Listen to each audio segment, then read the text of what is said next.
Hello, my name is Rick Metzing, and I want to thank you for buying my video. The video you're about to watch covers the basic teardown and rebuild of the automatic transmission. However, this video does not include the removal or installation procedures of the automatic transmission. Now, to some, the automatic transmission is a great mystery, left only for the elite mechanic. Until now.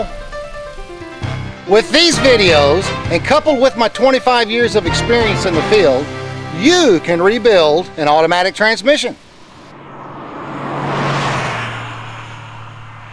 This video is written in 6 sections. The first section is preparation. This section will prepare you for the job ahead, like the special tools you will need, assembly lubes and organization, cleaning chemicals that are needed to properly clean the transmission. Number 2 is the teardown process. In the teardown section, every part is disassembled and named, so you will have a better understanding of each piece and its relationship to the other parts in the transmission. Number 3 is the inspection process. In the inspection process, you will learn to judge the difference between good and bad parts, scored drums, bad pumps, worn out planetary gears, and properly test and inspect the electrical components within the transmission. Number 4 is the cleaning process. Here you will learn how to properly clean the electrical parts, as well as all the hard parts within the transmission. Proper procedures to prepare the transmission case for reassemble. Clean a part with the wrong chemicals, and you may have just trashed a perfectly good part. Number 5 is the rebuilding process. Here you will assemble the subsections, reload them in the transmission case, check the total in-place settings, assemble and install the valve body, torquing the bolts to proper specs. Number 6 is the proper filling procedures and drivability. This section deals with obtaining the correct fluid levels, the use of correct fluid types, after the transmission is installed in the vehicle, shifting of the trans, break-in, and final road test. The automatic transmission is disassembled and reassembled in subsections. Coupled together, they make up the automatic transmission.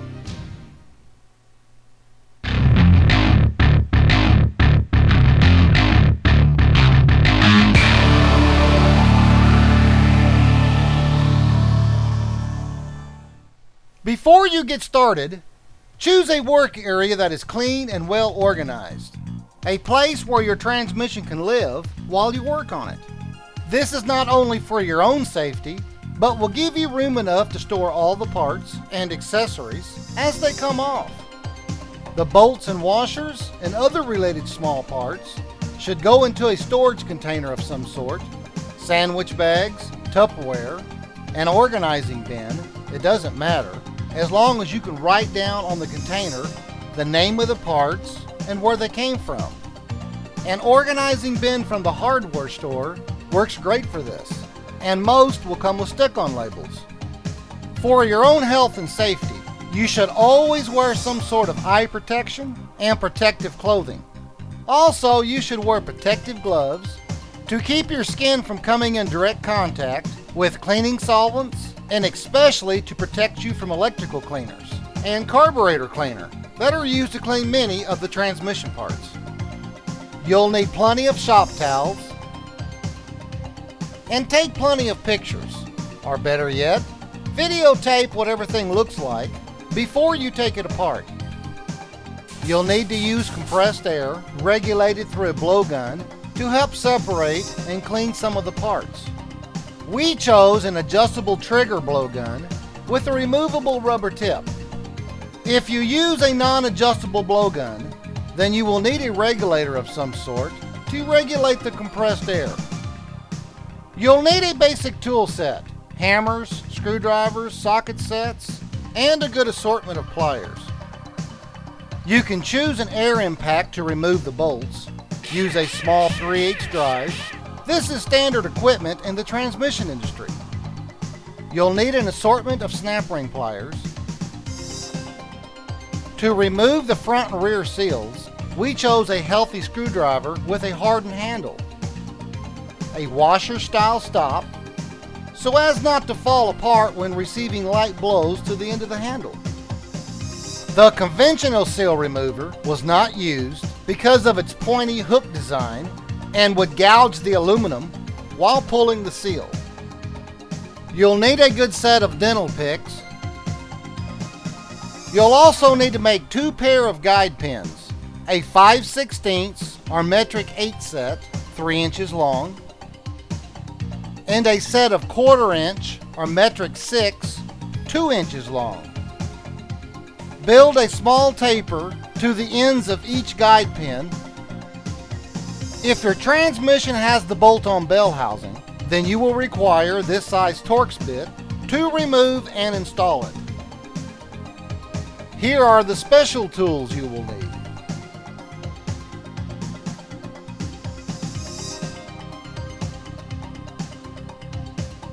A spring compressor to compress the return springs. 2 sets of sealing ring installers, a set for the stator shaft rings, and a set for the turbine shaft rings. A pump puller to help remove the pump from the transmission case. A pump alignment tool to align the pump and stator assembly. And a lip seal installation tool to help when installing the pistons back into the drums. You can also use a filler gauge, size anywhere from 12 to 15 thousandths, to perform this same operation. You'll need a bushing driver set if you choose to replace the bushings yourself. It's standard equipment in the industry to have a 3 to 2.5 inch hole cut through your workbench. Some of the parts you will be working on will not set square on the bench. The hole is there to receive shafts and oblong pieces, so the part you're working on lays flat against the workbench. If cutting a big hole in your table is not what you prefer to do, there are other alternatives. A 5-gallon bucket, 2 2x4s will solve this problem. Or better yet, use an old flywheel. Works great for this. Here are some of the items you will need to get before you get started. 80 grit and 320 to 400 grit sandpaper. A package of Scotch-Brite. To help with the cleaning of the transmission, pick up several cans of carburetor cleaner and several cans of spray electrical cleaner.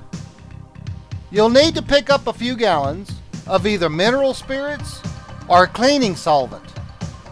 During the reassembly of the transmission, you will need some 80/90 gear oil, a tub of Transgel, ask for the color gold. In place of the Transgel, you can use Vaseline to reassemble the transmission. Both Vaseline and Transgel mixes well with transmission fluid. Never use wheel bearing grease to reassemble the automatic transmission. It does not cohabitate or mix well with transmission fluids.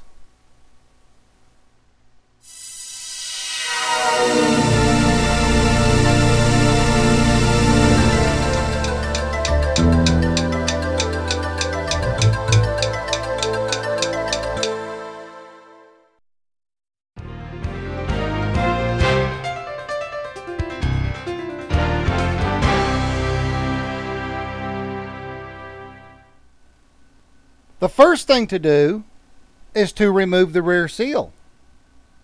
To do this, use a screwdriver and break the seal away from the extension housing. Be careful not to damage the extension housing.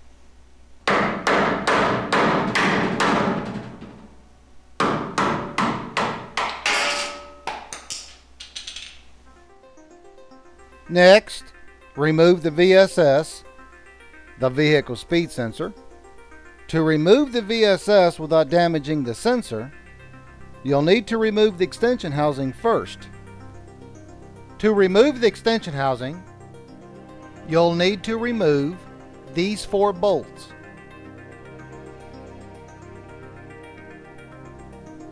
The bolt in front of the VSS may not pull through the extension housing until the VSS is completely removed. Late model 4L60E transmissions will have an extension housing similar to this, a 6-bolt pattern and a late 4-bolt pattern. Both will have the VSS on the opposite side and a lot easier to remove than the early style VSS. Once the extension housing is removed, you'll notice a square cut O-ring, either on the extension housing or on the back side of the transmission case. You'll also notice the reluctor ring or exciter ring. There is no reason to remove this unless it's damaged. If it is damaged, you will need an arbor press or a gear puller to remove it from the output shaft. Now let's remove the VSS, the vehicle speed sensor. Remove the holding screw. Insert a screwdriver behind the VSS and simply remove the VSS from the extension housing.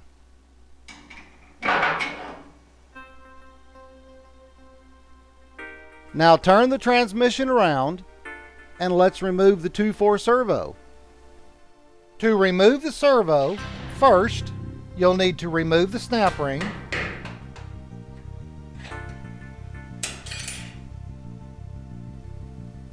next, using a pair of pliers, expose the 2/4 servo cover O-ring. Using a pick, pull the O-ring out. Now cut the O-ring and pull on one side.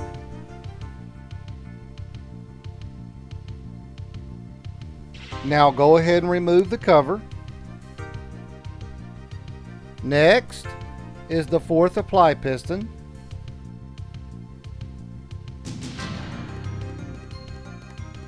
When removing the servo cover, the 4th apply piston may stay in the back side of the cover. Using a pair of needle nose pliers, remove the 2nd apply piston and inner housing. The inner housing and the 2nd apply piston and servo pin assembly. Don't forget the return spring. Notice the sealing rings on the inner housing and 2 on the 2nd apply piston, 1 on the 4th apply piston, and of course the servo cover O-ring. Now turn the transmission around to the electrical connector. First, you'll need to break the connector away from the transmission case. Squeeze the tabs here to push the connector down through the case. I use an 1 5/16 12-point socket for this.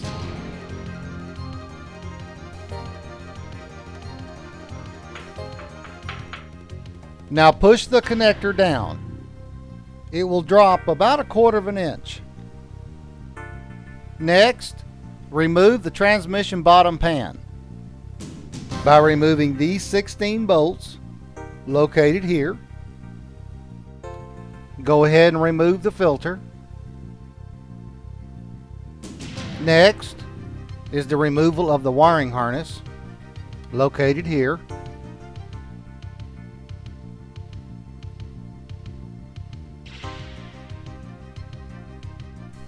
Notice the color of the wires on shift solenoid A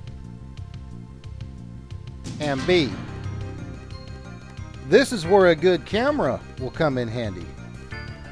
Some 4L60Es will have harness hold down straps located here.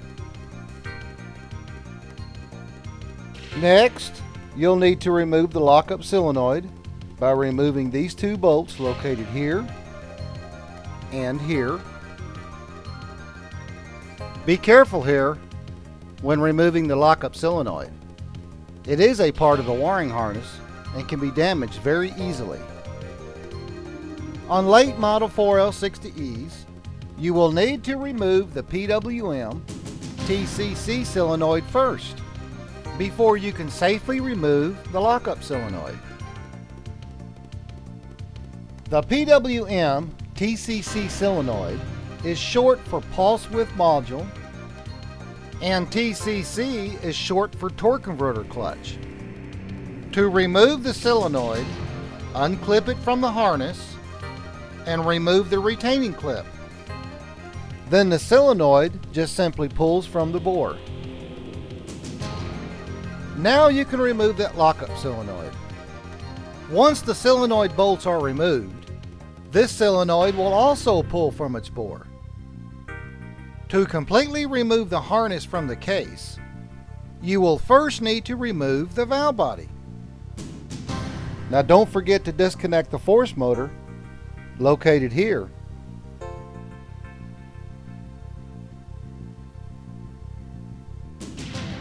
Next, remove the pressure manifold switch. To remove the pressure manifold switch, you'll need to remove these 5 bolts. Next, remove the detent lever by removing this bolt. Now it's time to remove the valve body. You'll need to remove 14 bolts. But before we remove the valve body, there are several steps you'll need to know. Underneath the valve body are 7 1/4-inch check balls. Be careful not to lose them. Also, notice the position of the dipstick guard. And third, you'll need to properly remove the manual valve and linkage. Now let's remove those valve body bolts. Now you can remove these bolts in any order. It really doesn't matter.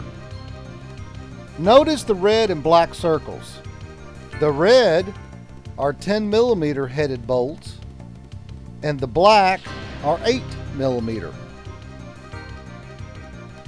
Be careful here not to damage or drop the valve body. It houses many springs and valves as well as electrical solenoids. It is a very sensitive unit and can damage very easily. For now, let's just set it off to the side. We will get more into the valve body later.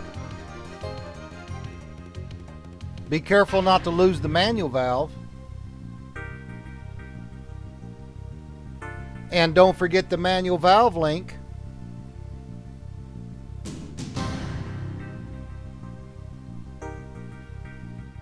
Next, let's remove that wiring harness.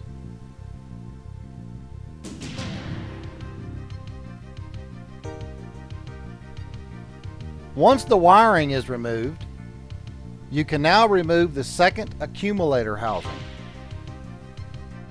You do this by removing these 3 bolts.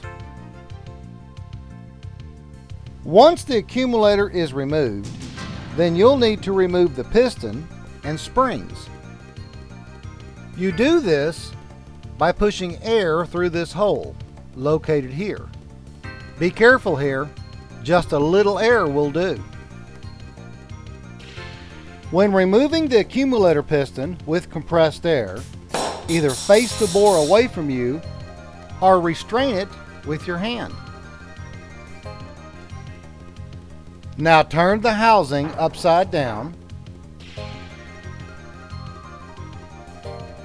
What you'll find is the inner spring and the outer spring and the second accumulator piston. Notice on the piston the D-cut sealing ring located here. If you're working on an early model 4L60E, then the piston and spring assembly may be reversed. Next, remove the hold down plate located here by removing these 3 hold down screws, and then remove the spacer plate. Now turn the plate over and notice the position of the solenoid screens. Here and here. Underneath your spacer plate, you'll find the 4th accumulator piston and spring and 4th accumulator 1/4-inch check ball. First, using a magnet, remove the check ball. Then remove the spring. Next is the guide pin. And last, using a pair of snap ring pliers, remove the piston.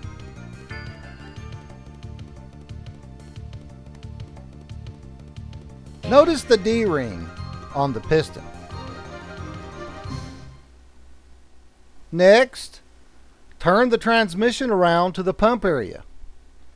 Now this is the heart of the automatic transmission. Without it, nothing works. To remove the pump, you will need to remove these 7 bolts located here.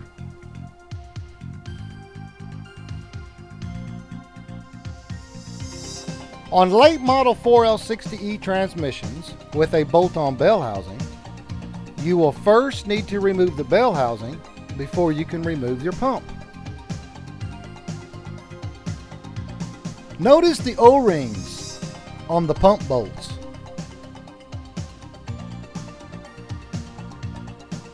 Once the pump bolts are removed, you will then need to use a pump puller to pull the pump assembly from the transmission case. Now be sure the tool is installed correctly to ensure a good straight pull from the case. Install the tool just below the splines on the stator shaft. The pump is an assembly of many parts as well as valves and springs. This is our first subsection, and we'll call this subsection the pump and stator. For now, just set it off to the side, and we will be dismantling our subsections later on.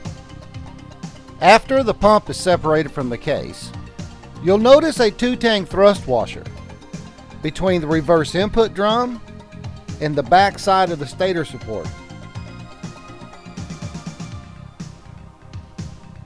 Next, you'll need to remove the 2/4 band from its anchor pin. Working it loose with a screwdriver works just fine. Be careful not to damage the case though. After the band is loose from the anchor pin, you'll now need to remove the input and reverse input drums. Just like the valve body and pump assembly, set them off to the side for now. This is your second and third subsections combined. Next, remove the 2/4 band.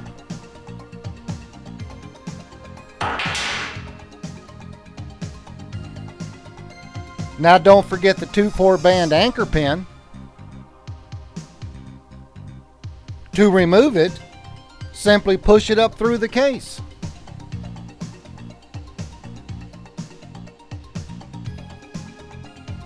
Now it's time to rip apart those planetaries. First is your input sun gear. Late model units will have the sun gear mounted to the input sprag. The input sprag is located in the input drum and was removed as an assembly with the input drum. Since this is a subsection, then we will remove the sprag assembly during the teardown of the input drum. The late sun gears are held to the input sprag by these tabs. Next, you will need to remove the output shaft snap ring located here. To do this, you will need to use a pair of snap ring pliers with small angled tips. Here's a pair specially designed just for this purpose. Notice the small tips. Next, remove the top planetary.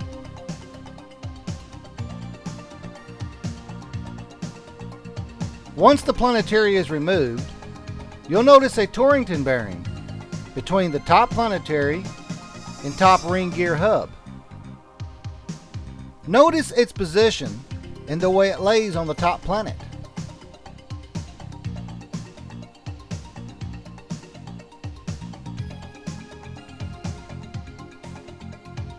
Next is the top ring gear and hub assembly.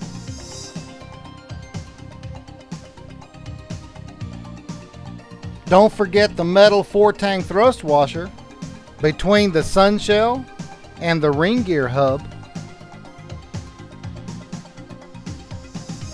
Now, late model units will have a Torrington bearing instead of the metal 4-tang thrust washer. The ring gear hub and sun shell were also redesigned. The Torrington bearing snaps on the back of the ring gear hub. Now remove your sun gear shell. After you remove the sun gear shell, you will find a black 4-tang thrust washer. Next, remove the rear sun gear.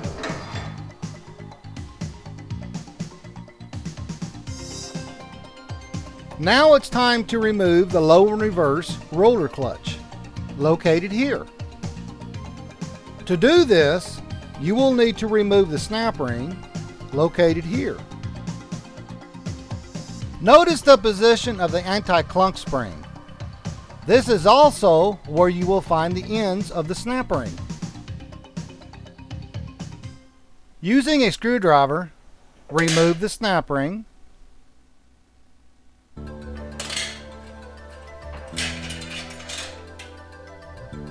The low and reverse roller clutch assembly is wedged in the transmission case by the anti-clunk spring. The anti-clunk spring is there to keep the low and reverse roller support from rocking back and forth in the case when switching from reverse to drive and drive to reverse. To break the low and reverse roller clutch assembly from the anti-clunk spring, you will need to push it up through the case by using the output shaft. Cushioning the blows, strike the rear of the output shaft.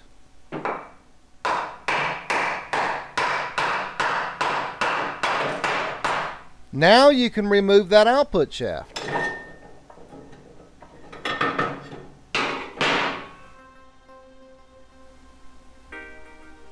Once the output shaft is removed, you can now remove the low and reverse roller clutch assembly. Notice the direction of rotation of the inner race. The inner race will freewheel one direction and lock the opposite direction. Now push the inner race from the roller clutch assembly. Notice the position of the accordion springs and rollers. To remove the roller clutch element, you will need to remove this snap ring. We will get more into the roller clutch assembly during the inspection process. Next, remove the rear planetary. Between the rear planetary and bottom ring gear hub, you'll find another Torrington bearing, either on the back side of the planetaries or on the bottom ring gear hub.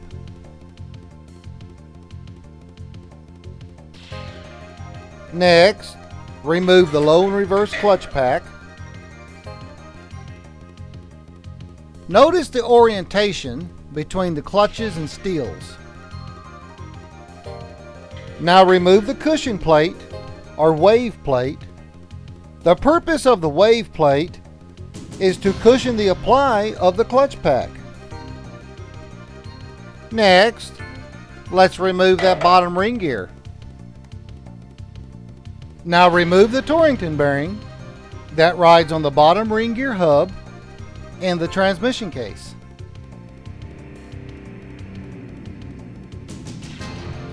And lying somewhere in the case is that anti-clunk spring that we talked about earlier.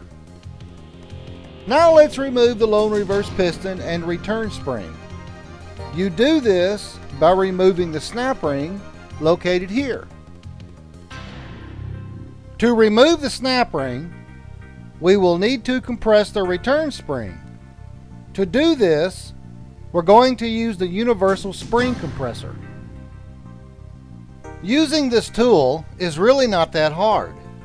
Its design and purpose is to compress the return spring, relieving the pressure off of this snap ring.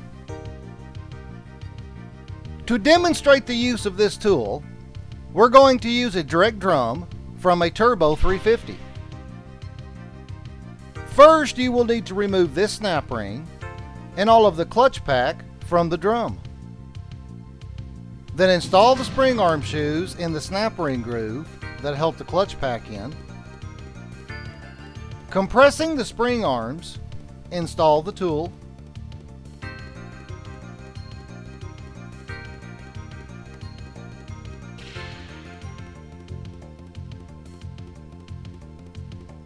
Then set the pads on top of the return spring cage. Now adjust the pads and lock them in place by tightening the wing nuts. And this is what it should look like. Now you're ready to compress that return spring. Turning the knob clockwise, run the screw down, compressing the spring cage. Now be careful here and don't run the screw down too far. This will distort and damage the return spring cage. Compress it down just enough to give yourself room to release this snap ring.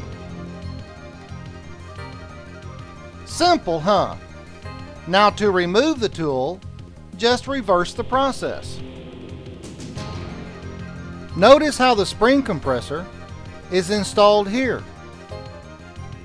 The pads are installed on top of the return spring cage, while the spring arm shoes install in the lone reverse roller clutch snap ring groove. Once you have released the snap ring, remove the return spring. Next, let's remove the lone reverse piston.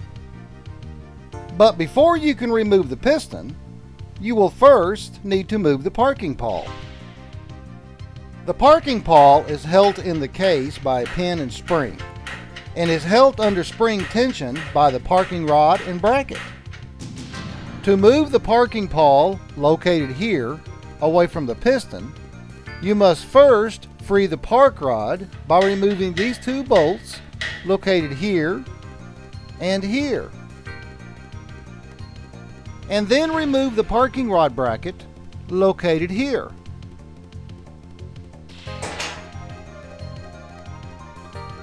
Once the park rod bracket is removed, the parking pawl will retract inboard enough to remove the piston from the case. Next, you'll need to push air through this hole here to release the piston from the case. Now face the transmission case, bell housing down, and just like we did on the second accumulator piston, using compressed air, move the piston from its bore. Remember, just a little air will do. And there it is, our lone reverse piston. And notice on the piston, the 3 square cut O-rings, here, here, and the third one here. If you need to remove the parking rod and rooster cone assembly, then remove the nut located here. Then remove the manual shaft's retaining clip. Then simply pull the manual shaft from the case. If there's no reason to remove the parking assembly from the transmission case, then to keep the park rod from getting damaged or bent during the cleaning and rebuilding process, Install the parking bracket. Using one of the retaining bolts, tighten it down finger tight.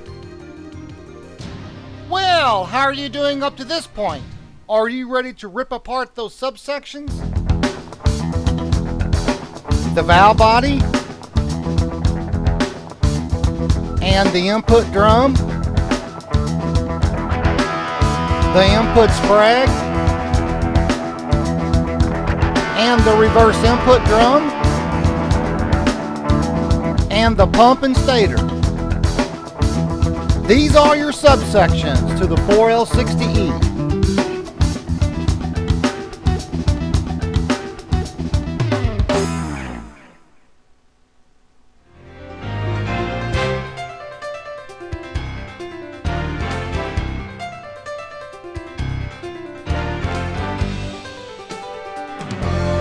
We'll start dismantling our subsections with the pump and stator. To disassemble this subsection, you will need to separate the pump from the stator support. To do this, remove these 5 bolts located here.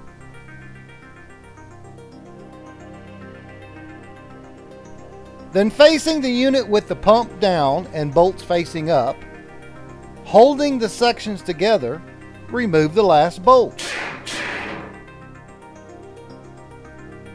Now remove the stator support from the pump assembly. Let's start by removing the pump body's inner moving parts. But before we remove any of the pieces, let's do a quick rundown of the parts and put a name to them. First is the pump slide. Underneath the slide, you'll find a metal sealing ring and an O-ring seal. And this is the pump slide's inner and outer springs. This is the pump rotor. And inserted in the rotor are the pump vanes. Always make note and count how many vanes are in the rotor. Again, this is where a good camera will come in handy. Next is the pump vane rings. There's 2, one on each side of the rotor.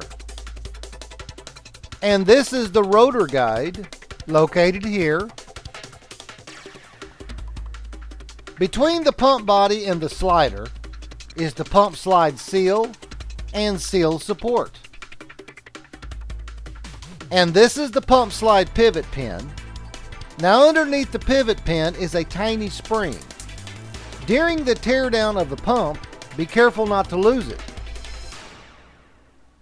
Now that we are a little more familiar with the pump's inner moving parts, let's remove them from the pump body. We'll start by removing the top vane ring. Then gently pull the rotor and vanes from the pump.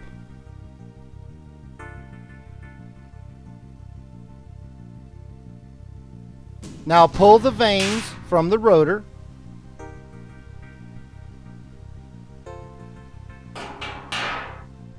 Next is that rotor guide. And then the bottom pump vane ring. Now remove the slider and inner and outer springs. To remove the pump slide, using a screwdriver, remove the inner and outer springs.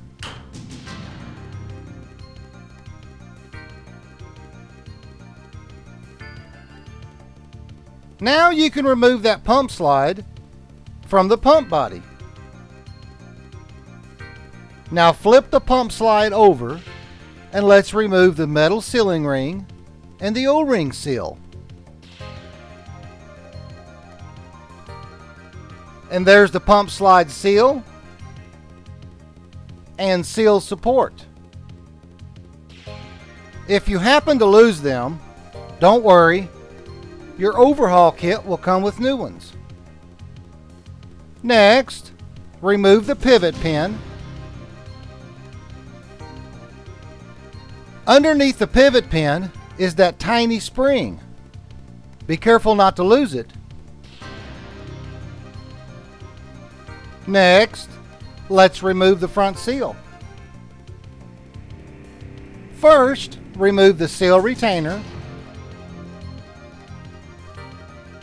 Now take extra careful in removing the front seal, not to damage or gouge the seal area. Using a flat edge screwdriver, just like we did on the rear seal, break the seal away from the pump. And remember, don't gouge the pump seal area. If you do, then you've just trashed your pump.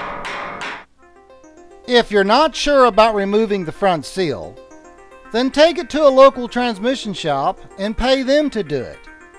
It's better to pay them than to buy a new pump. After you're sure you've broke the seal away from the pump seal surface, then pushing the seal from the rear, pop it loose from the pump. This is what you should end up with after the seal is removed from the pump. Notice the smooth seal surface. Now to the stator support. Just like the valve body, the stator houses valves and springs, check balls and orifices. But at this time, we will not get into the main ingredients of the stator support.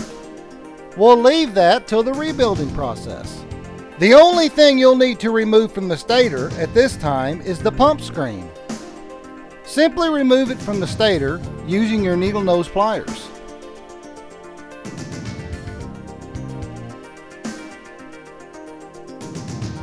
Don't forget to remove the pump O-ring. During the rebuilding of this subsection, the O-ring will need to be removed for proper indexing between the pump and stator support. The next subsection we will dismantle will be the reverse input drum. But first you'll need to separate it from the input drum. Just simply lift it off. And between the drums, you'll find another Torrington bearing, located here. Notice the way the bearing is positioned in the input drum. Remove the Torrington bearing.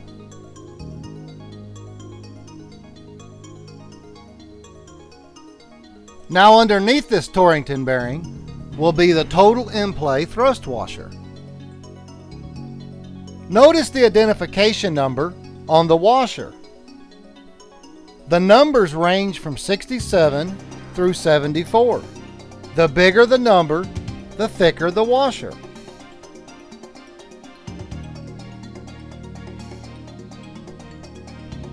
To start dismantling the reverse drum, first remove the snap ring, located here. Pop it loose with a small screwdriver or one of your picks. Then remove the reverse clutch pack. Notice the orientation between the steels and friction plates. On top of the clutch pack, you'll find the pressure plate, and on the bottom next to the piston will be the cushion plate. Now take a look at the design of the cushion plate. Unlike the lone reverse cushion plate, where it was waved, the reverse input drum cushion plate is dished, but its purpose remains the same as the lone reverse wave plate was, to cushion the apply of the clutch pack. Next, you'll need to remove the piston, the return spring cage, and the snap ring that holds them in the drum. We'll use the universal spring compressor to compress the return spring, and we'll use it just like we did on the lone reverse return spring cage. Again, notice the way the pads are positioned on top of the return spring cage, and the spring arm shoes and their position in the snap ring groove. Once you have removed the snap ring, then remove the return spring cage, and next, remove the piston.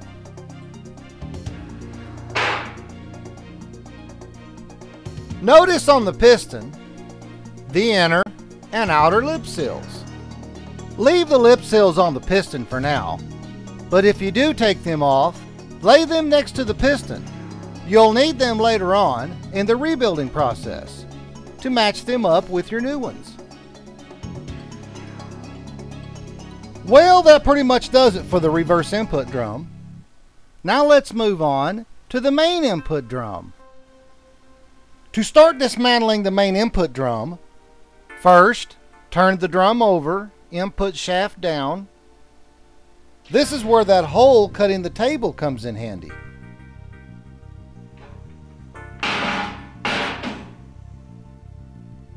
To make it easier to demonstrate the locations of the snap rings in input drum O-ring, I've cut an input drum in half.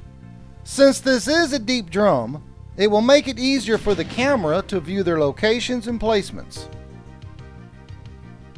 First, let's remove the 3/4 clutch pack located here. To remove the 3/4 clutches, you'll need to remove the snap ring. The 3/4 snap ring fits in this groove. Remove your snap ring. Then remove your 3/4 pressure plate. Now underneath the pressure plate, you'll find 5 3/4 load springs. Go ahead and remove those now.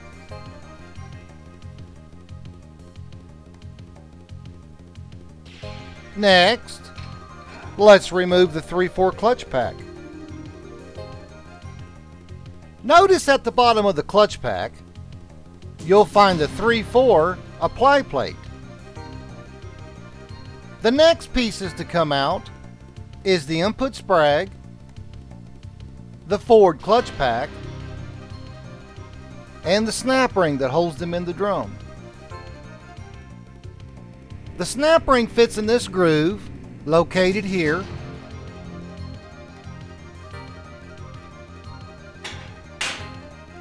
Using a pair of snap ring pliers, lift out the input sprag.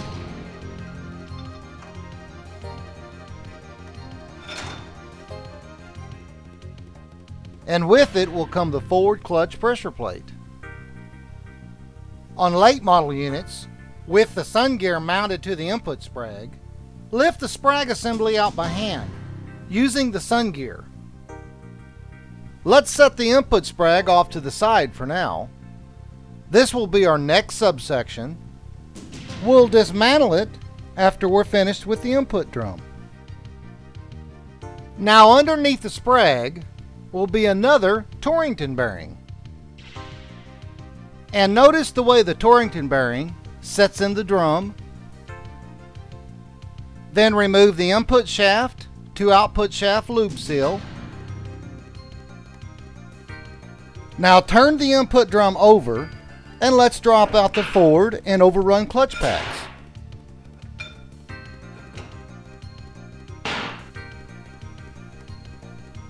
We'll start with the first steel that was in the drum and work our way up. Remember, we just turned the drum over, so these clutch packs are now upside down. The bottom overrun steel and an overrun clutch, another overrun steel and clutch,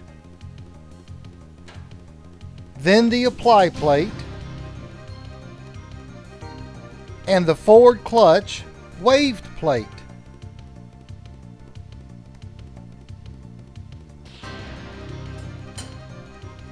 Next will be the bottom forward steel and a forward clutch and the rest of the forward clutch pack.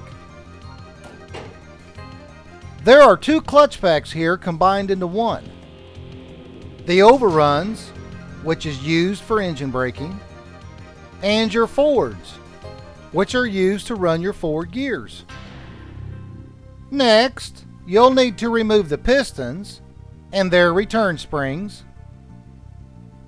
To do this, you'll need to remove this snap ring, located here. We'll use the universal spring compressor, just like we did in the reverse input drum. Just below the snap ring groove on the tower is a ledge. The spring cage will not compress down past this ledge. If you try to force the spring cage down past this ledge, you will distort the spring cage itself. Once you have released the snap ring, remove the return spring. Then to empty the drum of its pistons and related parts, simply turn the drum over.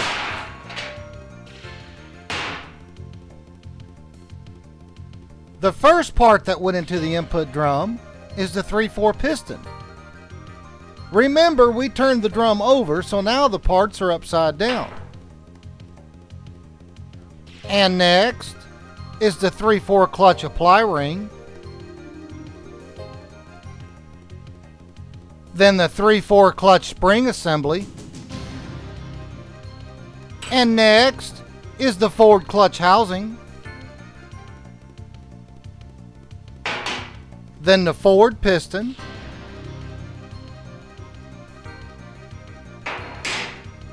And last, the overrun piston. You'll also notice on the pistons the inner and outer lip seals. Now remember to match your old lip seals with your new ones. Late model units will have one or all three of its pistons molded or bonded, like this 3/4 piston shown here. This means the lip seals are molded to the piston housing itself and cannot be removed. Now let's go back to the input drum. Looking down inside on the drum tower, you'll notice an O-ring located here. During the rebuilding process, you will need to replace that O-ring. Well, that does it for the teardown of the input drum. Lots of parts, isn't it? Now let's move on to the input sprag and tear it down. But before we dismantle it, take notice of the sprag's rotation. Just like on the low and reverse roller clutch, it will freewheel one direction and lock the opposite direction. To start the teardown on the input sprag, remove this snap ring, then lift off the overrun clutch hub.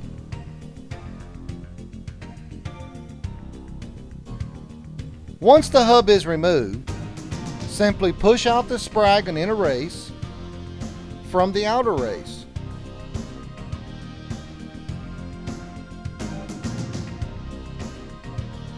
Then lift off the first retainer ring, and then the sprag element. And next is the second retainer ring. And what's left will be the inner race. To remove the late sun gear from the input sprag, use an old socket and drive the sun gear away from the sprag assembly. Now be careful not to damage the sun gear bushings. And that's it for the input sprag. Not much to it, is there? Well, are you ready for that valve body? It's not as difficult as you may think.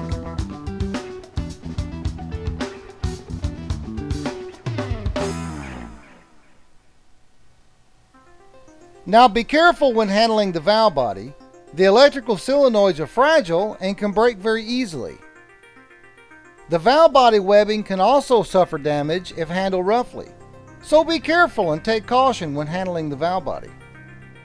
First, let's remove the forward clutch accumulator cover by removing these 3 bolts.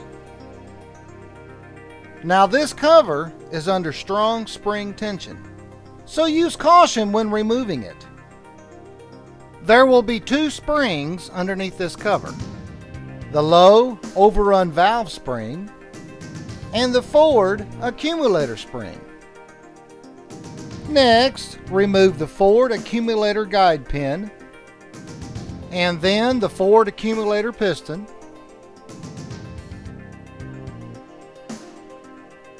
Then remove the low overrun valve.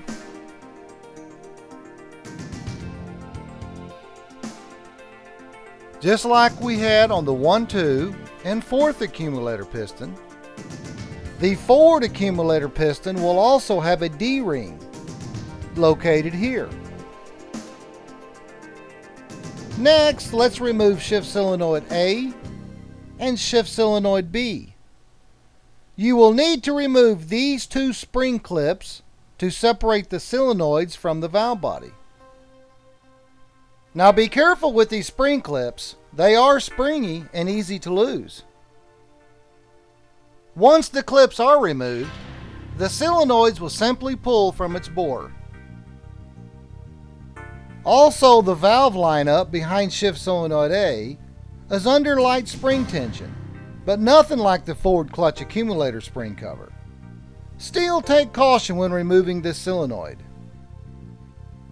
Then remove the valve lineup. First will be the 1-2 shift valve. Then, using a pick, remove the 1-2 shift valve spring. Be careful not to damage or scratch the valve bore. Then remove shift solenoid B. Unlike shift solenoid A, it is not under spring tension. Its valve lineup is free-floating valves with no springs. The valves should be free enough to fall from the bore. If not, then you'll need to work them through the valve body. You can use either side of the valve body to do this. This may be a little difficult at first, so take your time. You don't want to damage the valves or the valve body webbing or any of the ports. I'll demonstrate this for you. Using one of your picks, working through the valve body webbing, push the 2-3 shuttle valve from its bore. Remove the 2-3 shift valve the same way. Simply work it up through the bore between the webbing and the ports. And remember, don't scratch the bores or the valves.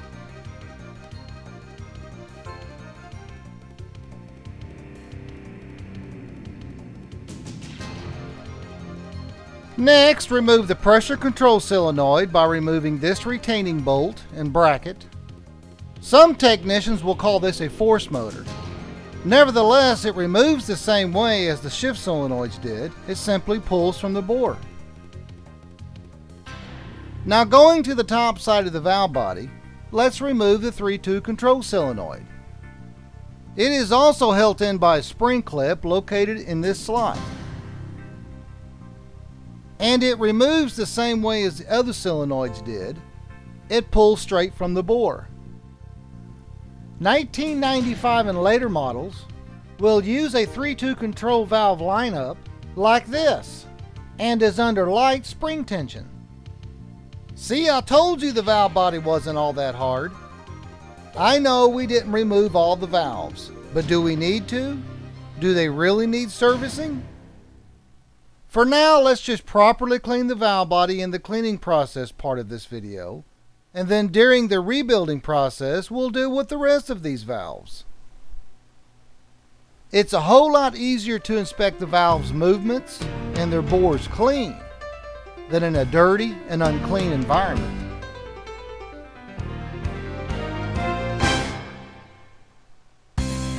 Now, the best tools for inspecting transmission parts are sight, feel and touch, and just plain common sense. Hey, it's simple. When in doubt, throw it out. We'll start the inspection process with the pressure plates and steels. You're looking for any discoloration or hot spots on the face of the steels and plates. If there are any, then they are unusable and must be replaced. Now, if any of the clutch packs are welded together, obviously they're trash, pressure plate and all.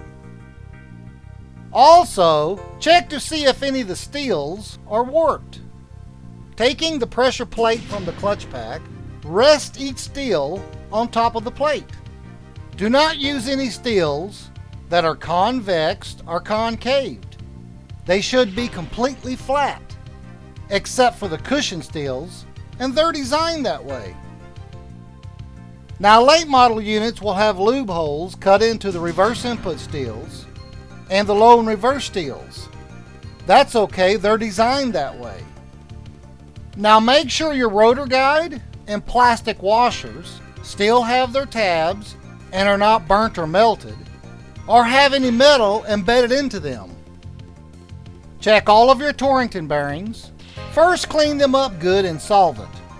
We'll get more into solvent cleaning during the cleaning process. Roll the inner and outer races against the rollers sandwiched between the races. If the bearing feels rough and not smooth, it's trash and needs to be replaced.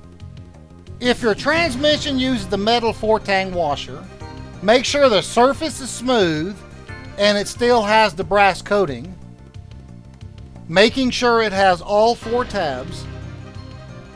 Check all 3 accumulator pistons for cracks, and look at the guide pin bore for any wear. Now the pin should move in the bore without side-to-side movement. Check the guide pins for any wear. If you have any pistons that are made of plastic, it's a good idea to upgrade to the aluminum style. Check all the clutch drum pistons for any cracks or damage.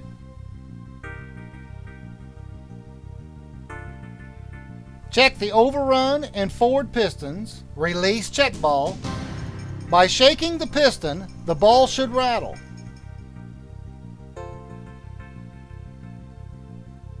If you have molded pistons, then make sure the rubber is soft. Check the release ball in the forward clutch housing. Also, check the area where the lip seals ride. The surface should be smooth. Make sure all the release springs and cages are in good condition. The cage is flat and not bent, and all the springs are attached. Check all your return springs, make sure they're not cracked or broken. All the snap rings should retain their strength, and of course not broken. Next, look over all the bushing surfaces throughout the entire transmission. The bushings must have minimal wear and no pitting or riding off to one side. Notice this bushing at the end of this stator. This bushing is not acceptable and must be replaced. The bushing in this stator support is still in good working condition. Now pay close attention to these 2 stator bushings. The bottom bushing stabilizes the turbine shaft rings and helps seal them. And the top bushing stabilizes lockup pressures. If this bushing is bad, it will slowly burn up your torque converter. At the end of the inspection process, I will replace this bushing and show you how it's done. One of the keys to a good transmission overhaul is tight fit bushings. Now where there's a bushing, there's a part that mated to that bushing. The section of the part that mates to the bushing should be smooth to the touch and without any pits or grooves. If you have a bad bushing, you can rest assured that the part that rides against it is bad also. Like this input shaft, it's bad on both ends and is not a usable part. Or this top ring gear hub, or it's technically called the reaction carrier shaft. Nor this bottom ring gear hub, or technically called the internal reaction gear support. Both these ring gear hubs are bad and need replacing. Now to separate the top and bottom hubs from the internal ring gears, remove the snap ring located here. Now let's start with the pump and stator and work our way down through the transmission. Now if your pump looks anything like this, You can bet that every part that makes up the pump will be trashed, including the pump body. If the pump assembly is bad, then the pump cover will be bad also. Now check the surface area on the pump cover, where the pumps slide and the rotor and vanes ride. The surface area must be completely smooth with no grooves.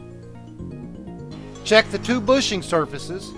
They should be smooth with no grooves.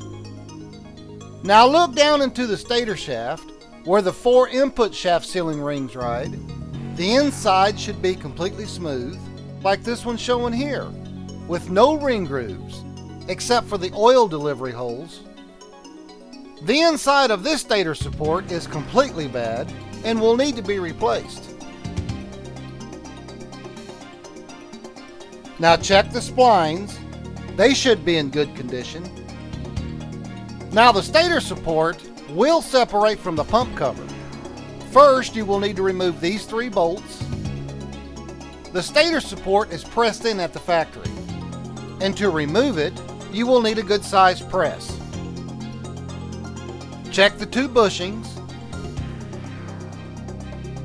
Make sure the check ball and orifice is in good condition. The ball should be loose in the orifice, just like on the forward and overrun pistons. Now make sure the pressure relief ball and spring is in place. They're held in place by this rivet. Now let's inspect the reverse input drum. First, let's check the band surface. To do this, you will need a straight edge. Now lay the straight edge across the band area. This area must be completely flat, like this drum here. Now if you see any gaps between the straight edge and the drum, then the drum is bad and you will need to purchase a new one. The 2/4 band area of the drum must be completely flat with no hot spots or scoring. Check the 2 bushings and check the area where the 2 sealing rings ride. The cylinder must be smooth with no grooves, like on the stator. Inspect the area where the plastic 2-tab thrust washer rides. Check the teeth and snap ring groove for any damage that might have been caused by bad steels and friction plates. Now checking the input drum, inspect the entire drum and shaft for any cracks.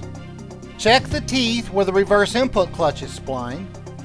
If they look anything like this, then the drum is trash. Check the pocket where the total in-play thrust washer and Torrington bearing sits. Inspect the input shaft where the bushings ride. Inspect the splines at the end of the turbine shaft. Inspect the end of the shaft where the torque converter clutch seals. This area of the shaft will apple core if the lockup clutch fails in the torque converter. Check the lockup accumulator check ball. It should be free in the orifice. Now the input drum and shaft will separate the same way the stator and support did, and is serviceable apart from each other. Usually when you buy these parts, they will come pressed together. Check the clutch drum teeth and snap ring grooves. Check the 3/4 oil release check ball. It should be loose and rattle in its orifice. Inspect this end of the shaft for any wear, and the top of the tower where the Torrington bearing sits. Now let's inspect the gear train part of the transmission. We'll start with the top and bottom planetaries. Now check each pinion gear for side-to-side movement. If there is any movement at all, then that gear is bad, and the whole planetary carrier will need to be replaced. Look for any pitted or chipped teeth on each pinion gear. Now inspect the entire body of the planetary carrier for any damage. This particular carrier is bad on both ends, top and bottom. Inspect the Torrington bearing that lays in the bottom of the carrier. Now the bearing in the bottom planetary will move around a little in the carrier body. That's okay. The rear sun gear will stabilize it once the transmission is together. However, the bearing in the top planet should not move side to side and sets tight in the carrier. Ensure the splines are in good condition. If all the gears are in good shape, then check for up and down movement. Slide a filler gauge between the planet's gear washer and the gear. The pinion gear in play should be 8 to 24 thousandths or 20 to 61 millimeters. Check the top and bottom sun gears for any chips or pitting. If you need to replace the bottom sun gear, don't forget to swap the snap ring to the new one. Inspect both top and bottom ring gears. Check for metal embedded between the teeth. Inspect the outside of the top ring gear where the 3/4 clutch is splined to.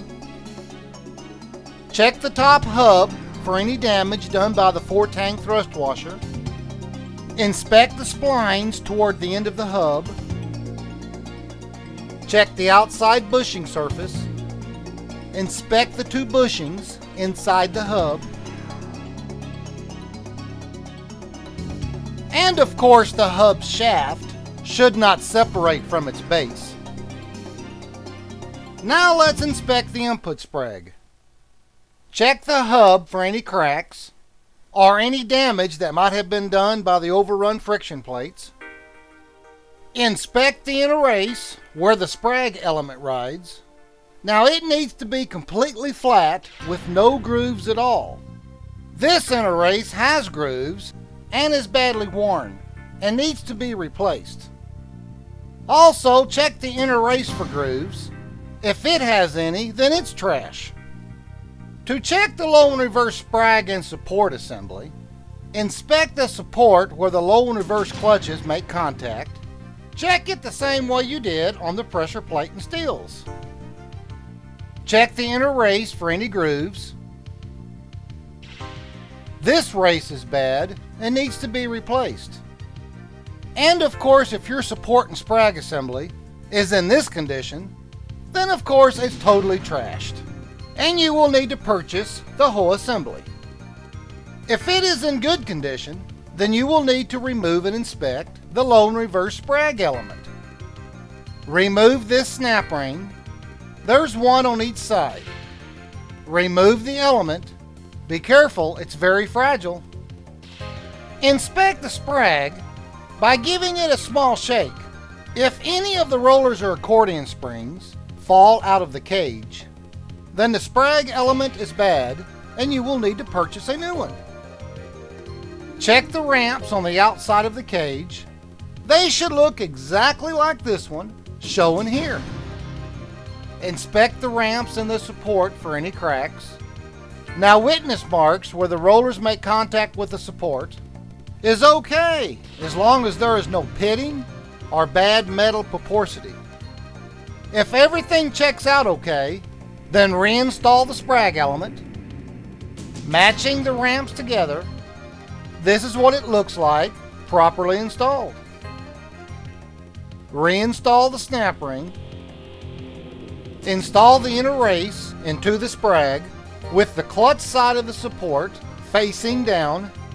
Turning the inner race clockwise will help when installing the inner race. With the clutch side of the support facing down, the inner race must turn clockwise only. Now let's examine the sun shell. A common problem with this trans is the spline section separating from the shell, or the splines themselves will be completely stripped out. When this happens, you will lose second, fourth, and reverse. There is an aftermarket design. It's thicker and has more metal at the breakage points. It's named the Beast, and I highly suggest you replace yours with it. That is, if you want to keep second, fourth, and reverse for a while. Now, moving on to the output shaft, examine the areas where the bushings ride. Inspect the splines. To inspect the servo assembly, Inspect each piece for any cracks or bad porosity. To separate the servo's inner parts, remove this E-clip. Once the E-clip is removed, then remove this snap ring on the opposite side. Take caution when removing this snap ring. There is a strong spring behind this cover. To reassemble, simply reverse these steps. Now examine the spacer plate where the 1/4-inch steel check balls beat against the plate. You're looking for any holes that are egg-shaped or have any raised edges, like this one here. This plate is trash and needs replacing. Now inspect the second accumulator housing for any grooves. The surface must be completely smooth. Check the pin for apple coring. Check the piston pin bore for side-to-side movement. Check the ring land for any damage. Examine the entire transmission case for any metal fatigue, cracks, or bad porosity. Inspect the lineup holes for any egg shaping. Inspect all the threads throughout the case.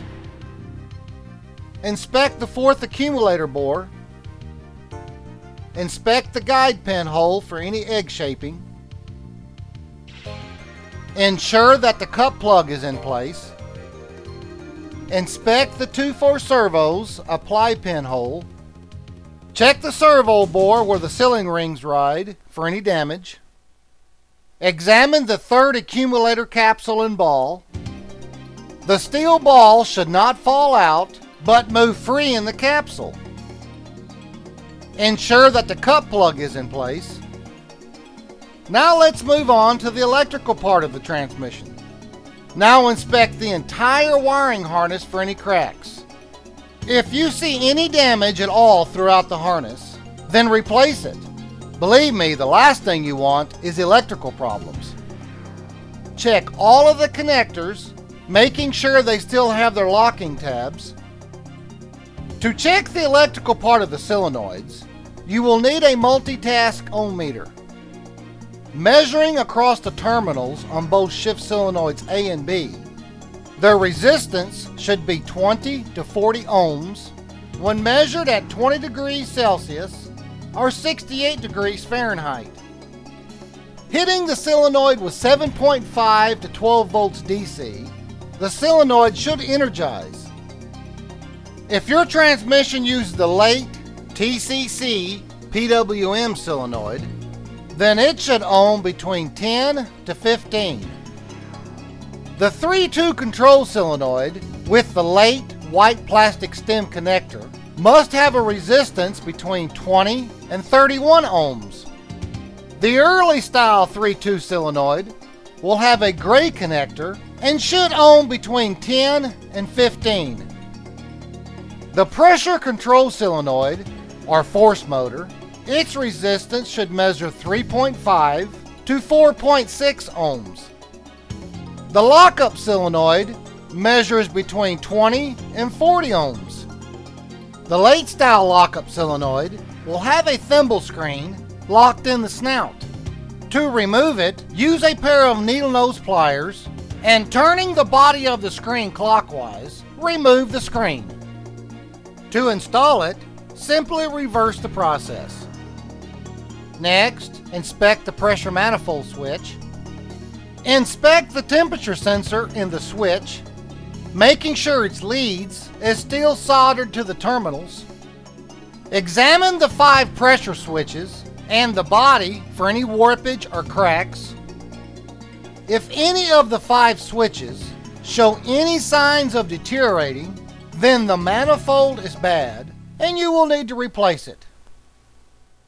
Well, that wraps up the inspection.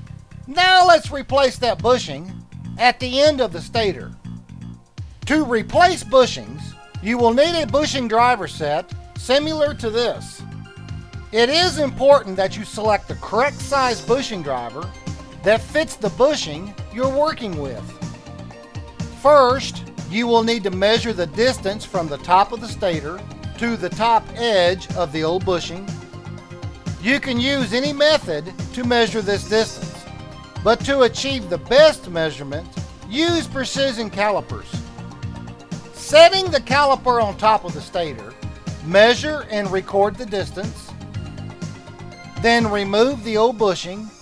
Using the chisel method, cave the bushing in, folding it down away from the inside edge of the stator housing.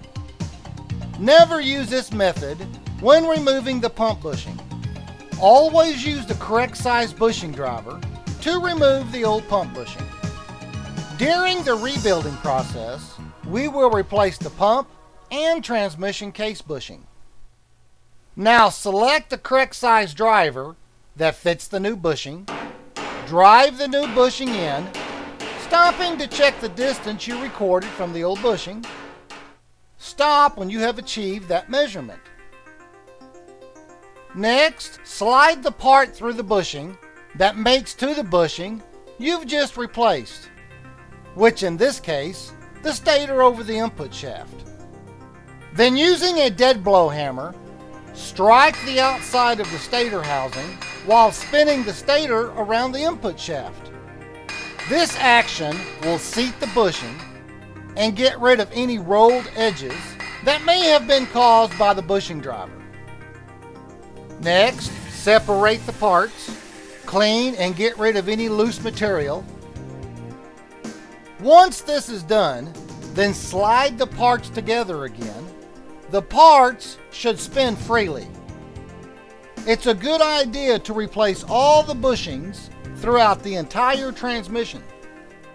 If you don't feel comfortable replacing bushings, then take them either to a machine shop or a transmission shop. They perform this every day and shouldn't have any problem replacing all your bushings.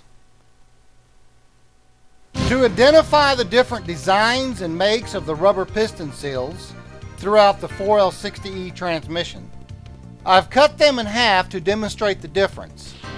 This is the lip seal. Notice the lip part of the seal.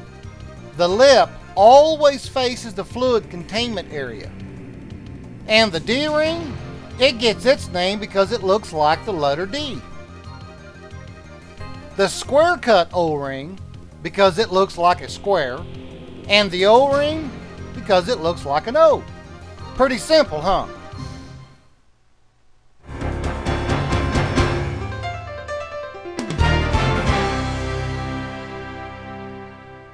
Never use gasoline or diesel to clean any of your transmission parts. The best two chemicals to use is either mineral spirits or cleaning solvent. Immediately after cleaning, blow the parts dry using compressed air. Never use carburetor cleaner to clean electrical parts. To clean the electrical, use either solvent or an electrical cleaner specially designed for electrical parts. Whichever method of cleaning you choose, always wear protective gloves designed for the chemicals you're using. Use a hand scraper to remove the O-gasket material. A small paint scraper works great for this. Be careful not to gouge or damage the part you're working on, and never use a die grinder, especially on the transmission case. Now you can hand wash all the parts, including the case, but the best method is to use a heated parts washer. Most machine shops, as well as transmission shops, will have this equipment, and for a small fee, may wash all of your transmission parts, including the case. The parts are loaded on a parts tray. Notice the small parts basket. This is used to clean the bolts and plastic washers. Wash the molded pistons in solvent only. The Torrington bearings and valve body parts, wash them by hand. Never use a heated parts washer to clean electrical parts or the valve body.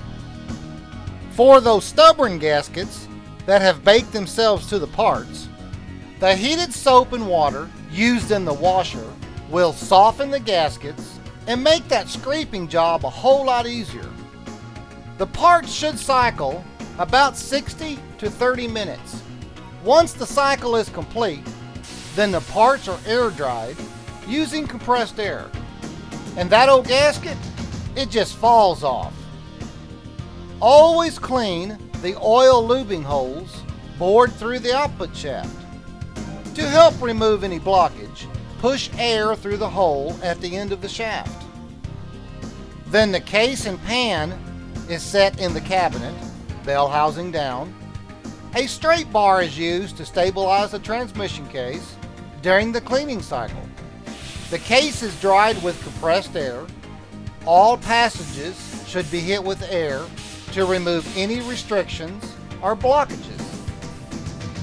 Lightly sand the valve body area of the case to remove any raised edges or bits of gasket material. Use 400 to 320 grit sandpaper. Then give the case a final wash. To clean the valve body, use carburetor cleaner or submerge the valve body in solvent. And use air to help remove the foreign material deep in the webbing and in between the valves. Clean the wiring harness using solvent or electrical cleaner. Use light air when drying the harness. Don't forget to clean the snout at the end of the lockup solenoid and remove any restrictions. Clean all the electrical components. When cleaning the pressure manifold switch, use very light air and handle the switch with care. You don't want to lose any of the O-rings or the switch pads or damage the temp sensor.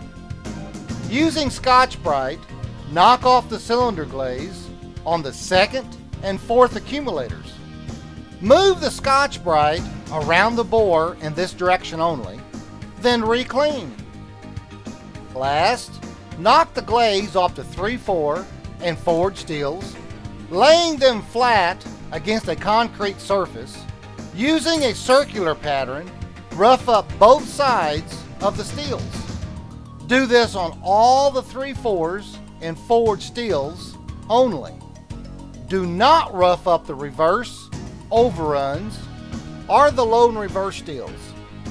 And that's it for the cleaning process. Now let's put this transmission back together.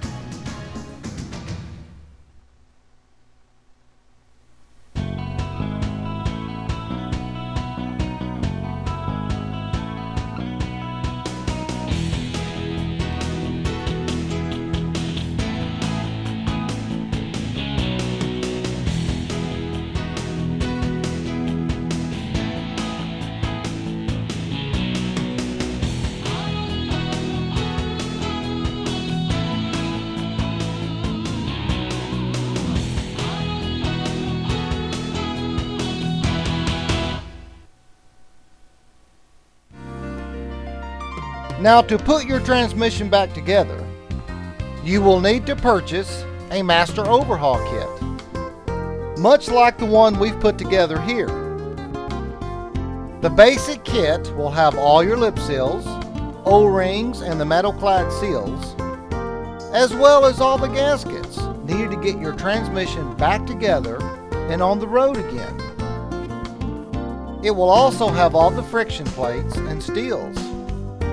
Or you can buy the steel separately from the kit, as we did here. Always replace the 2/4 band when rebuilding the 4L60E transmission. Notice the new bushings and filter. And always replace the input sprag with a new one. We'll start the rebuilding process with the rebuilding of the subsections. And we'll start with the valve body. Now the valves are held in the valve body by retaining clips and roll pins. You will need to check the movement of the valves to make sure they are free in their bores. Most of the valves are under spring tension. To do this, use a small screwdriver or one of your picks. Now move the valve back against their spring pressure. Releasing them, you should get a pop as the valves move back into position.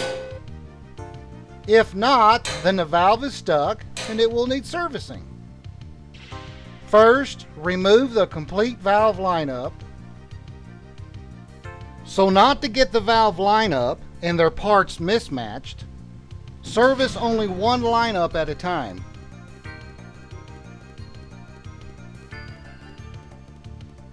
Taking each valve, run your thumbnail across the edge of each valve land to find the damage points. You will need to purchase a package of heavy-duty Scotch-Brite. Run the Scotch-Brite around the damage points on the valves until the surface is smooth to the touch. Reinstall the valve lineup.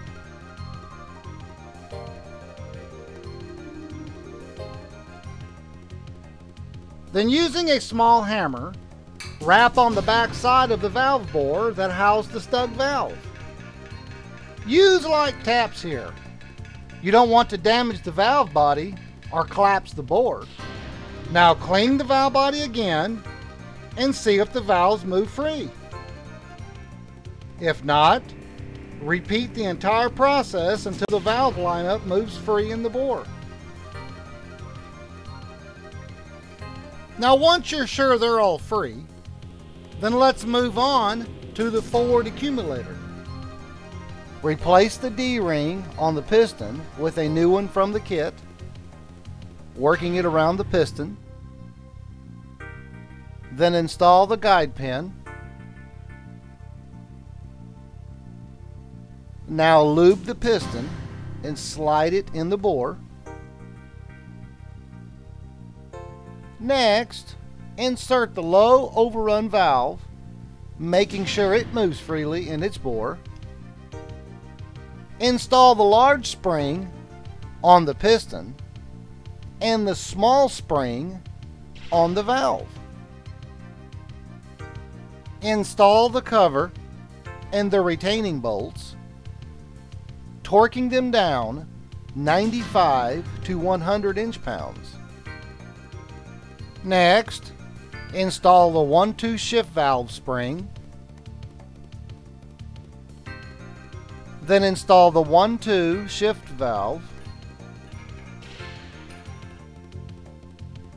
Next, replace the O-ring on the snout of both shift solenoids A and B. Install the solenoid. Remember to lube the O-ring. Holding the solenoid down against the spring pressure, install the spring clip.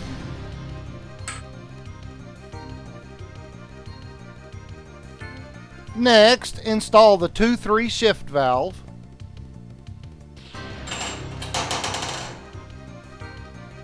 Then the 2-3 shuttle valve. Install shift solenoid B. Remember to lube the O-ring. Then insert the spring clip. Next is the replacement of the force motor. Now if you want to spice up the shifts a little, then you will need to make an adjustment. Towards the back of the force motor, between the two electrical spades, is a tiny screw. Using a Torx bit, screw it in clockwise about 1/4 of a turn.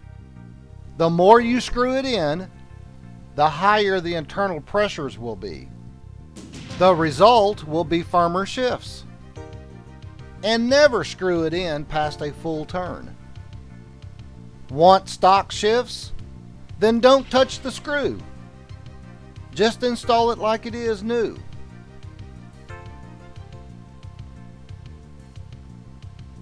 Notice the design of the retainer. Here and here, and the way it installs on the force motor. Notice the cutout in the base of the force motor. This part of the retainer fits next to the cutout. Next, install the hold-down screw, torque it down 95 to 100 inch-pounds, and notice the position of the electrical spades. Properly installed, this is what it looks like. If your transmission uses the 95 and later 2-3 control valve and spring, then first install the spring, then the valve.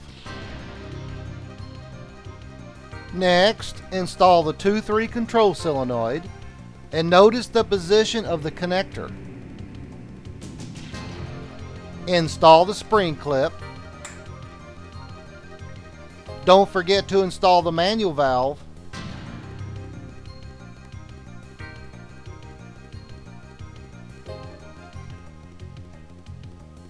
Once you're finished with the valve body and you're satisfied that all the valves move freely, then put it in a plastic bag to keep it clean and set it off to the side.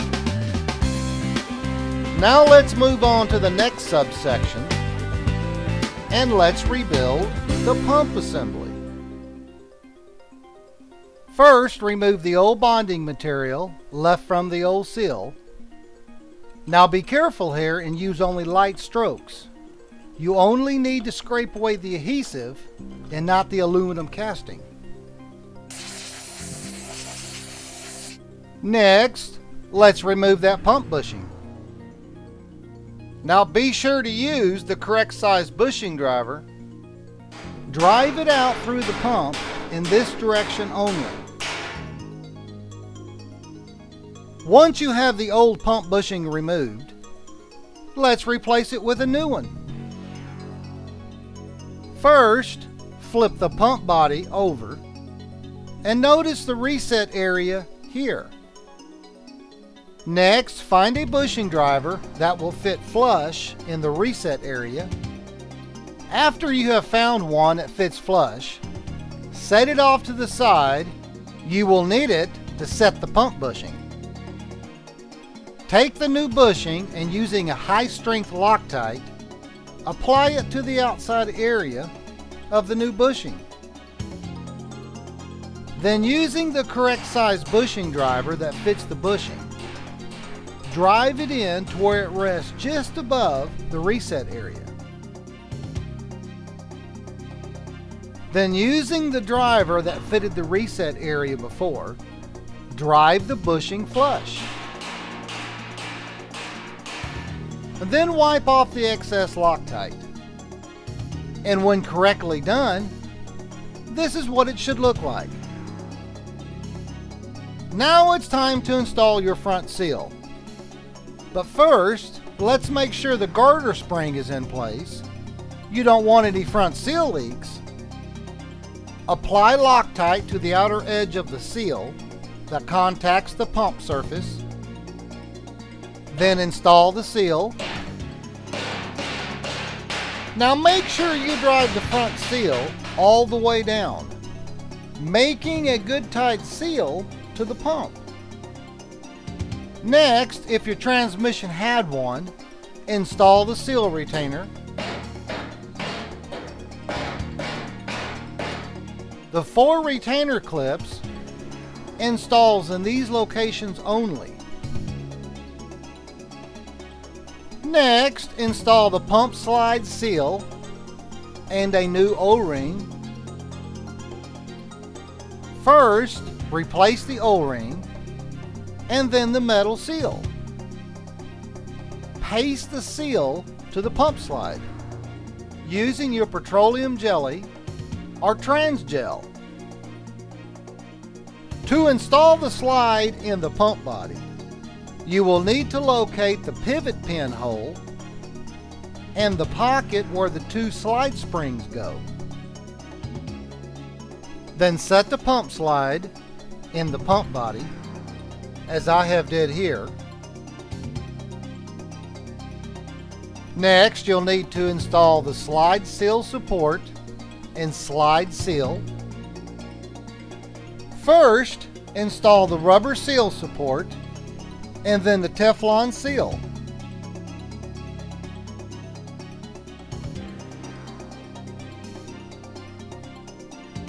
Next, install that tiny spring and the pivot pin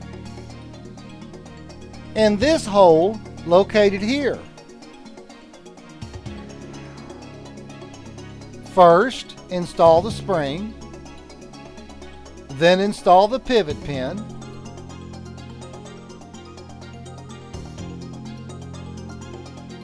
next is the 2 pump slide springs.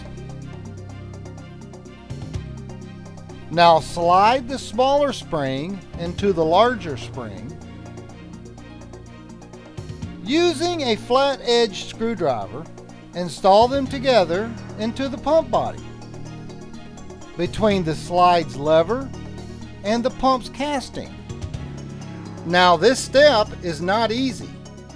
Sometimes this can be very difficult, so take your time.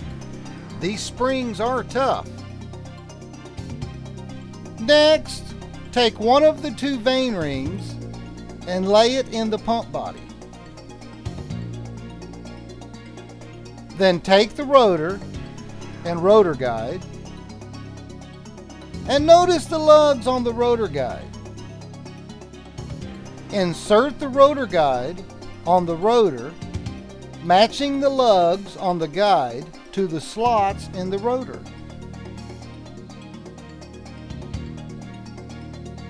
Notice on the guide the ledge located here. It installs in the recess you use to set the pump bushing with.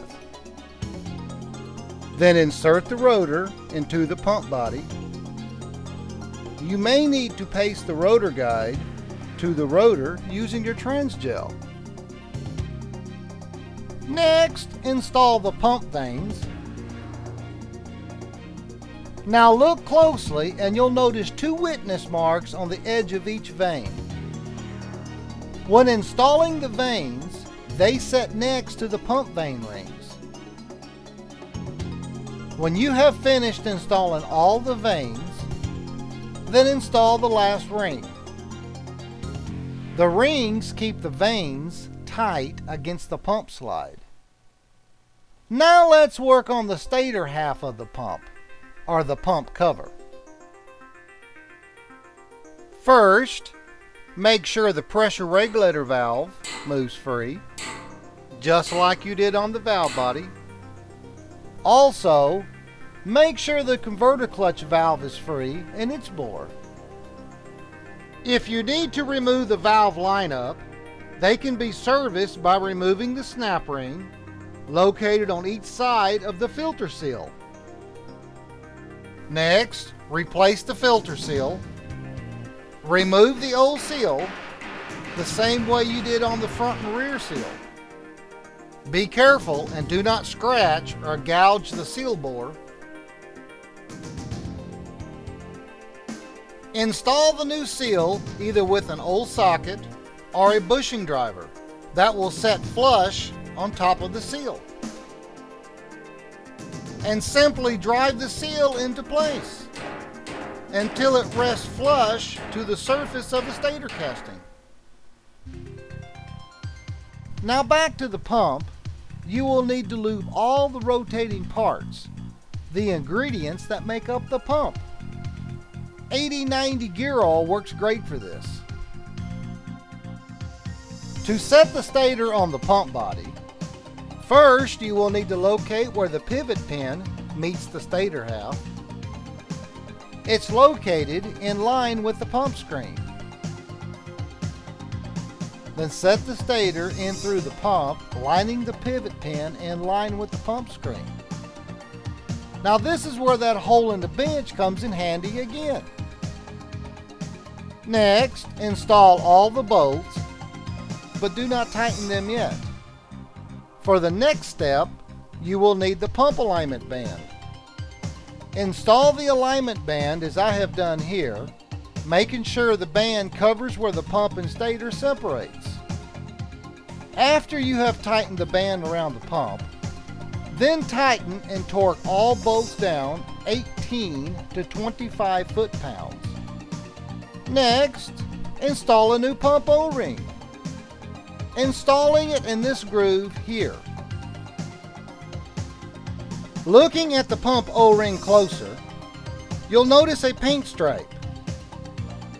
When the O-ring is installed on the pump, this painted stripe should be showing. Then install a new pump screen. Now don't forget to fit it with a new O-ring. Now lube the O-ring and push the screen into this bore. Push it in till it stops. Replace the two stator rings. To replace them, you will need this special tool setup.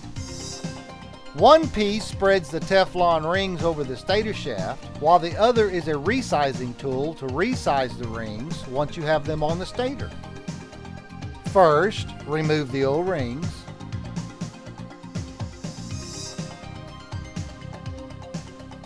Then place the tool on the shaft. Screw it down till the first ring lands or showing. Then spread the new ring over the tool until it rests in the groove. Then screw the tool up to the next ring land. Then install the next Teflon ring. Remove the tool and resize the rings as best as possible with your fingers. Then lube both the resizing tool and the rings and simply resize the rings.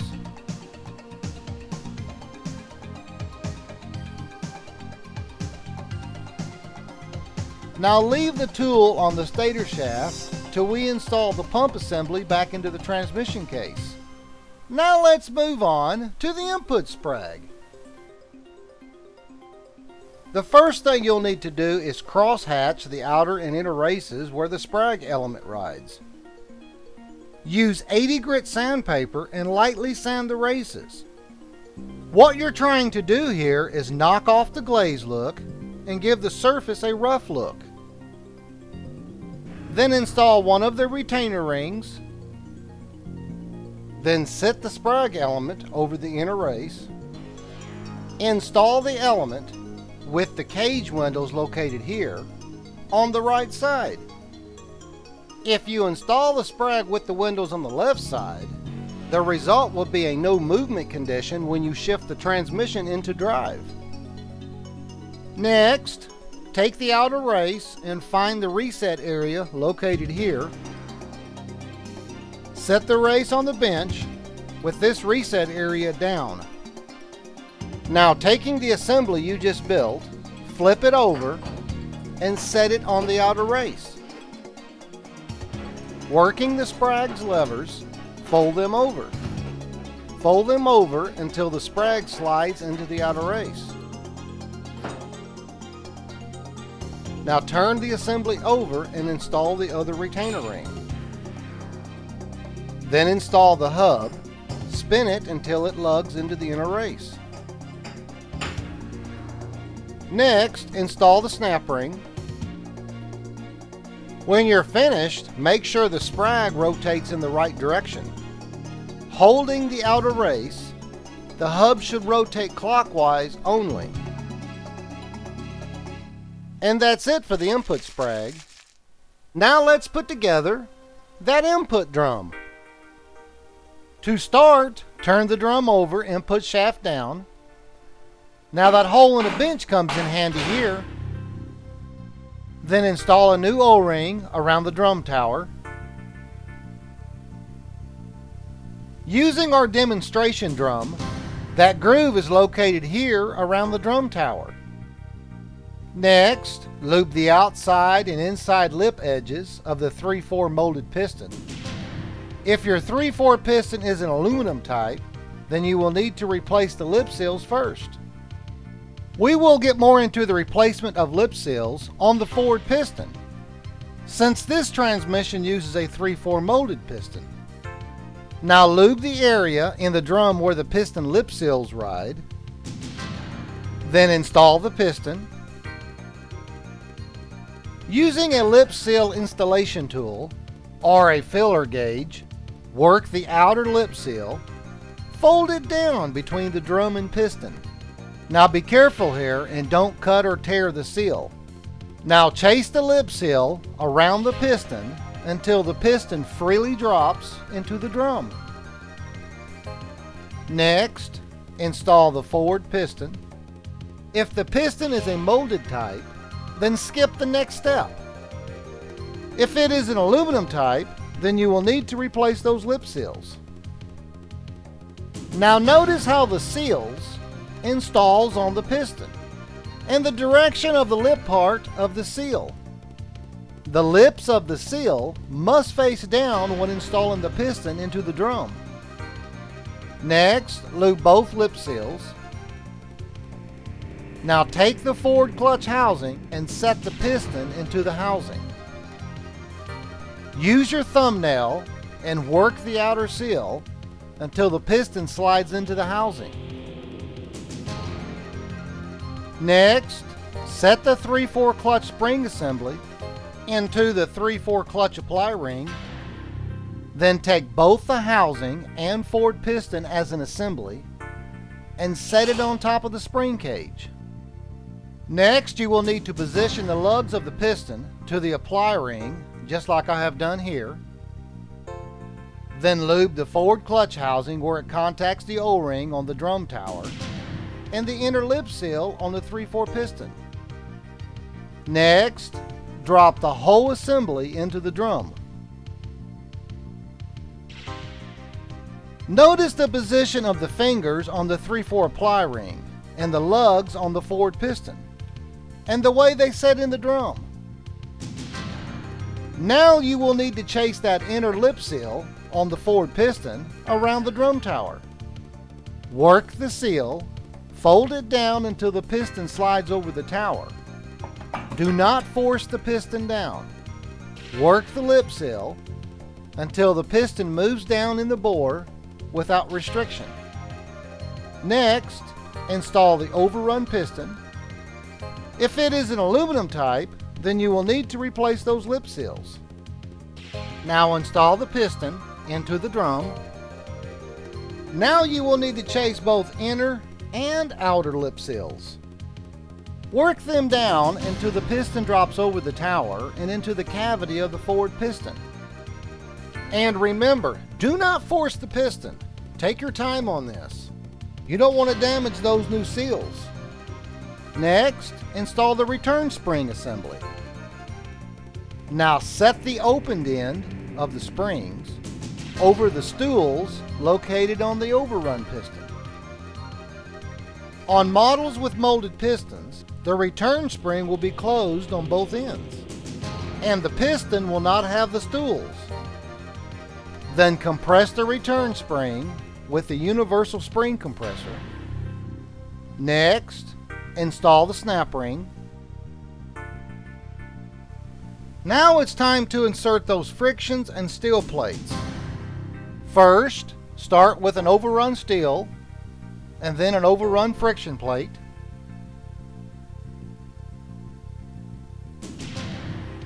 Install a second steel and a second friction plate. Then install the apply plate. On top of the apply plate, install the wave plate. Next is a flat steel and a forward clutch. Then alternate your steels and clutch plates. Install the input shaft to output shaft lube seal, spreading lube over the seal. Install the